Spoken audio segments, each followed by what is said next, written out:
Welcome back to the deep dive. It is February 19th, 2026. Yep. And I just want to start by looking around at where we are.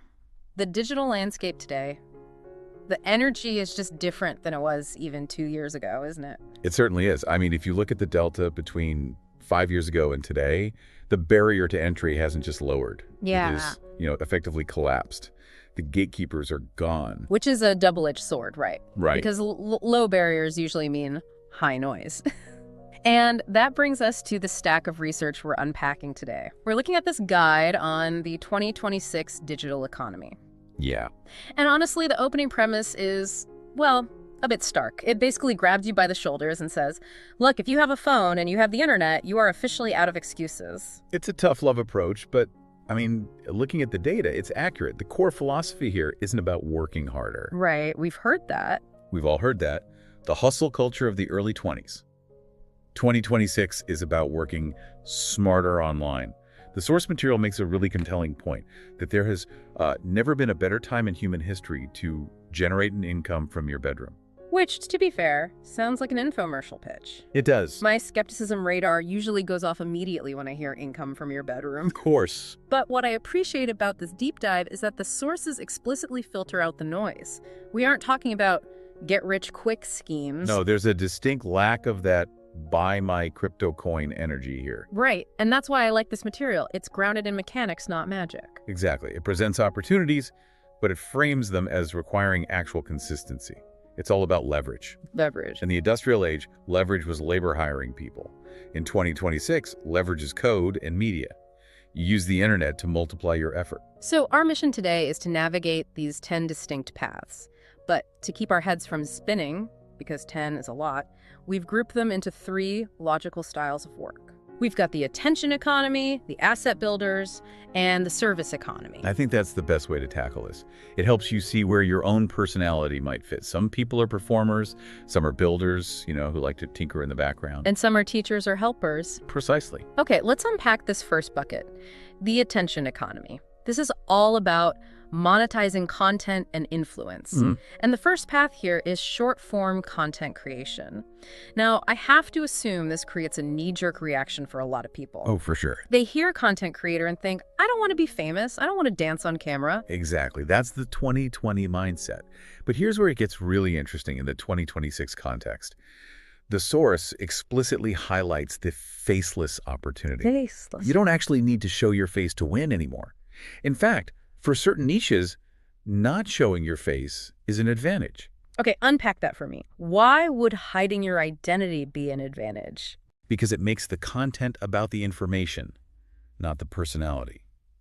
The currency of 2026 is attention.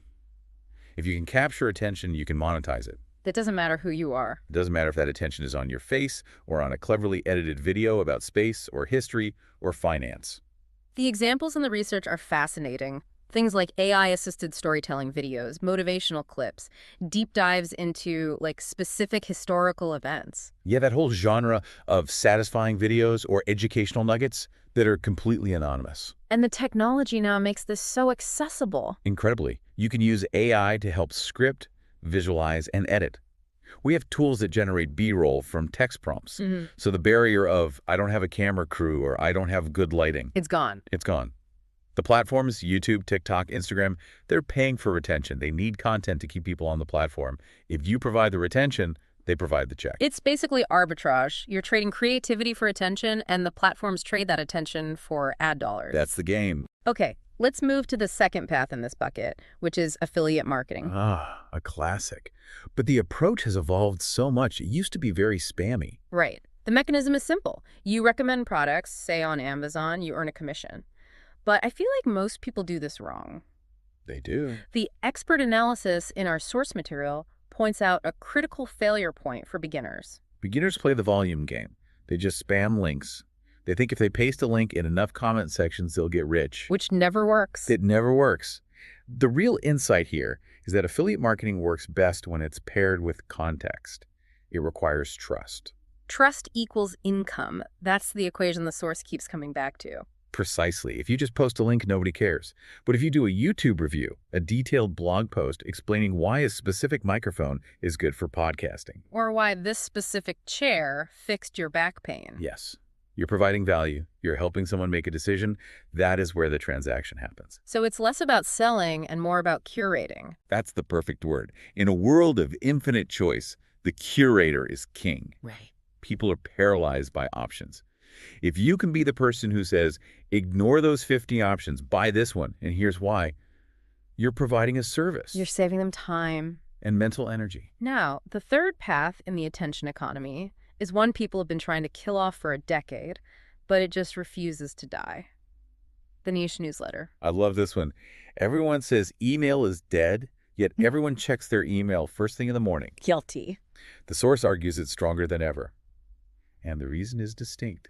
Ownership. This is the platform risk argument, right? Yeah. We've seen creators get wiped out overnight because an algorithm changed. Exactly. Right? When you build on TikTok or YouTube, you are sharecropping. Yeah. You're on rented land.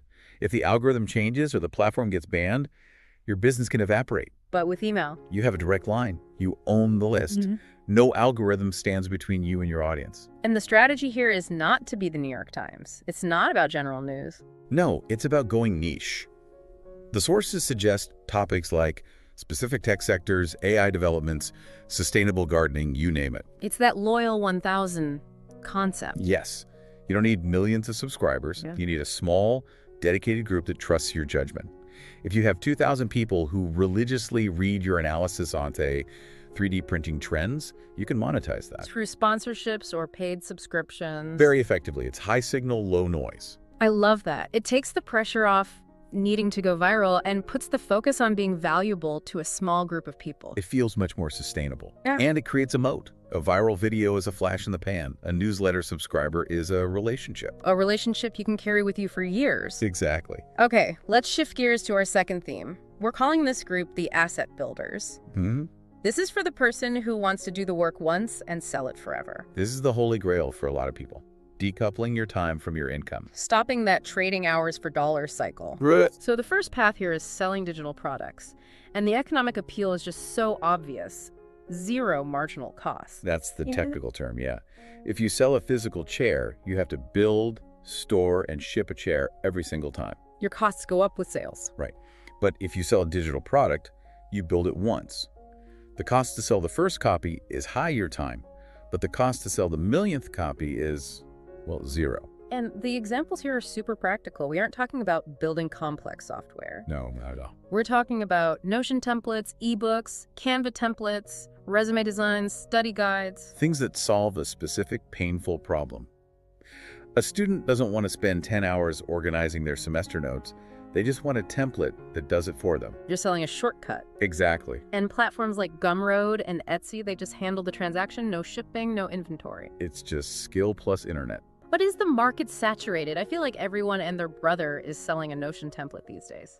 It is saturated for generic stuff. But the source emphasizes that the money is in the nuance. Okay. If you make a generic weekly planner, you'll get lost. But if you make a planner for medical students with ADHD, suddenly you have a very specific, very eager audience. An audience that feels like you built that product just for them. Yes, that's where you win. That leads perfectly into the next path, print on demand. This feels like the physical version of digital products. In a way, yes. It uses the same zero inventory logic. You design something, a company like Printful prints and ships it, and you profit. You never touch the product. But here's the 2026 twist that the source highlights. You can't just slap a generic piece of clip art on a t-shirt anymore. No, that era is over. Mm-hmm. The market is too sophisticated now. Mm-hmm. The source says niche designs win. We're talking about targeting identity. Can you give me an example of what that looks like? Sure. Think about micro communities. If you make a shirt that says, I love dogs, that's too broad. Nobody cares. Right. But if you make a shirt that has an inside joke, specifically for owners of greyhounds who were rescued from racing tracks, now that's an identity. Yeah, I see. That person buys that shirt because it signals who they are. So you're monetizing culture and belonging. That's a great way to put it. Yeah. You're selling belonging. People want to signal their tribe. The final path in the asset builder category is selling stock content. Now, this one surprised me. With generative AI creating images, isn't the market for stock photos just dead? You would think so, but the source argues it has just shifted. Right. This is really for the creatives, the photographers, videographers, musicians. The demand is driven by what we talked about earlier, all those content creators. Exactly. Yeah. Everyone needs B-roll, everyone needs background music. And they need authentic assets. That's the key. In 2026, content creators need authentic stuff. AI is great, but sometimes it looks like AI. Yeah. There's a premium now on Reel. If you can provide high-quality, authentic video clips, you can upload them to a platform like Shutterstock. And every time someone downloads it, you get paid. It's a classic royalty model. You do the work of taking the drone shot once, and it can generate income for years. It's passive income in the truest sense. So we've covered capturing attention, we've covered building assets. But what if you don't want to build a product? What if you just have a skill? What if you want to trade your expertise for money directly? Yeah. That brings us to the service economy. And this is probably the fastest way to start earning, because you don't have to build an audience first. You're selling something you already have. Your capability. Okay. The first path here is freelancing your skills. And the expert analysis points to a macro trend in the corporate world for 2026. Yes, and this is important to understand. The job, with a capital J, is changing. Companies are shifting away from hiring full-time employees for every single function. They're becoming more fluid. Very. They are hiring freelancers first. So the job market has become more of a gig market. For many roles, yes, it's fractionalization. Why hire a full-time video editor if you only need 10 hours of work a week? And the skills in demand are things like video editing, caption writing, thumbnail design. Translation. All the plumbing of the digital economy. And the strategy suggested for platforms like Fiverr or Upwork is pretty humble, actually. It says start small, charge low at first. It's the reputation phase. Yeah. You can't expect premium rates on day one. Yeah. You need reviews. You need social proof. Right. The strategy is to undercharge for your first 5 clients, blow them away with quality, get those 5-star reviews, and then you can start raising your prices. It's a ladder. You have to climb it. Related to freelancing is online tutoring. This feels like it exploded a few years ago and it just stayed. It's become the norm. Yeah. Remote learning is now just learning.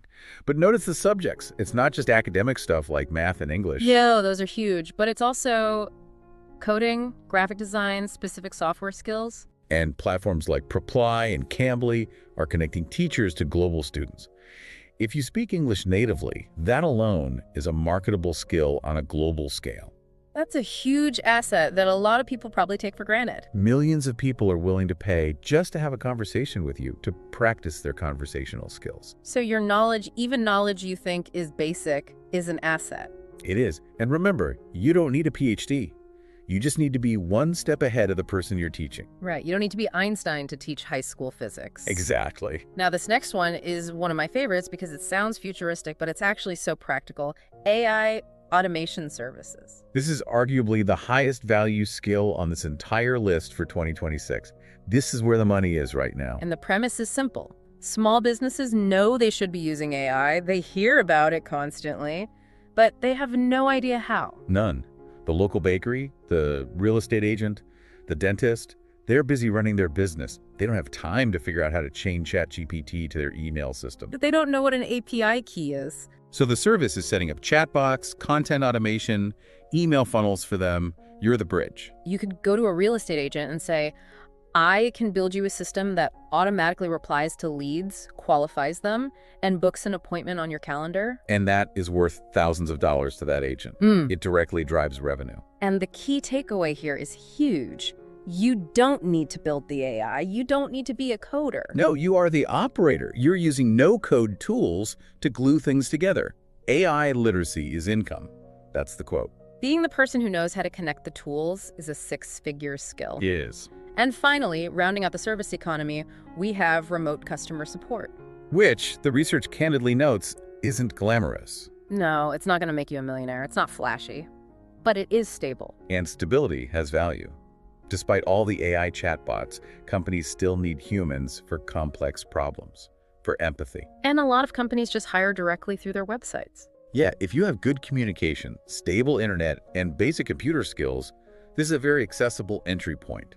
It's a job, but it's a location-independent job. Okay, so we've laid out 10 paths. We've got the flashy content creation, the scalable assets, the service skills. But here is where it gets real. Yes, because if we just stopped here, We'd be doing you a disservice. We'd be selling the dream without the cost. The source material ends with a bit of a reality check. The secret ingredient. Which isn't really a secret, is it? No, it's the thing nobody wants to hear. Making money is easier in terms of access, but that means it is more competitive. Everyone has a phone. Everyone has the internet. So what separates the people who actually make money from the ones who just try? Consistency. It's the unsexy answer, but it's the only answer. There's this metric mentioned, the 30 versus 300 rule. I think this is critical for anyone listening. It's the filter. The data shows that most people quit anything new within 30 days. 30. They try a newsletter or they post some videos. They don't see instant viral success and they say, this doesn't work, and they stop. But the winners? They're the ones who commit to 300 days. That's a long time in internet years. That's a year of grinding with maybe zero applause. It is. But that's the price of admission. The persistence is the filter. You have to be willing to post to an empty room for a while. You have to be willing to write when only your mom is subscribed. That's where the muscles are built. And the strategy advice is crucial too. Pick one method, not all 10. Please, do not try to start a YouTube channel, a print-on-demand store, and a tutoring business all at once. You'll fail at all of them. It's shiny object syndrome. Focus on one.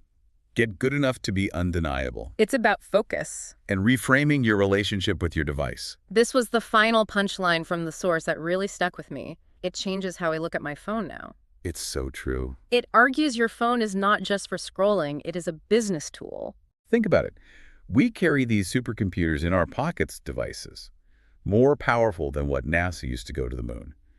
And we mostly use them to consume other people's success. We use them to dopamine scroll. The shift is seeing that device as a production studio, a distribution channel, a storefront. So to recap, we've looked at the content bucket using attention to drive revenue. We've looked at assets building things that sell themselves and services trading skill for income. The barrier to entry has never been lower, but the requirement for grit has never been higher.